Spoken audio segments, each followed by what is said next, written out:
Dalawang lalaki ang nasawi matapos matabunan ng gumuhong lupa ang isang kainan sa Silan, La Trinidad, Benguet. Kinumpirma ito ni La Trinidad Mayor Roderick Awingan sa panayam sa kanya ng Bombo Radyo.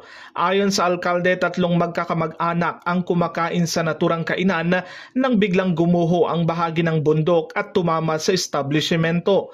Agad na nagsagawa ng retrieval at rescue operation ang mga otoridad. Dalawa sa mga biktima ang narecover na wala ng buhay, habang ang isa pa ay nailigtas at isinugod sa ospital kung saan patuloy na inoobserbahan. Sinabi ni Mayor Awingan na pinaniniwala ang dulot ng tuloy-tuloy na pag-ulan na may kaugnayan sa bagyong Maymay ang pagguho ng lupa. Batay sa inisyal na report, 7 katao ang nasa loob ng kainan nang mangyari ang insidente. 4 sa kanila ang agad na nakalabas ng ligtas, habang ang ikalima ay nailigtas ng mga rumesponding otoridad. Naganap ang pagguho pasado alas 8 ng umaga ngayong araw. Ayon pa sa alkalde, ito ang unang naitalang insidente ng landslide sa naturang lugar. Samantala, nakahanda na ang ayuda ng Department of Social Welfare and Development para sa mga naapektuhan ng insidente. Sila po'y nataganan. Unfortunately, yung dalawa dito namatay, and at the same time, isa naman po ay nasa hospital po sa Alon. Kumakain po sila.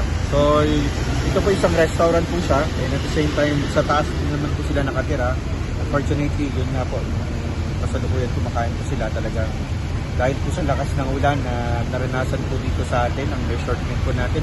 Samantala, nagsagawa naman ng clearing operations ang Department of Public Works and Highways Baguio matapos ang isang landslide na naganap sa bahagi ng kalsada sa Camp 6, Tuba, Benguet. Isang puno naman ang natumba sa linya ng kable ng kuryente na naging sanhi ng brownout sa bahagi ng Lions Head sa Camp 7, Baguio City dahil sa patuloy pa rin na pag-ulan.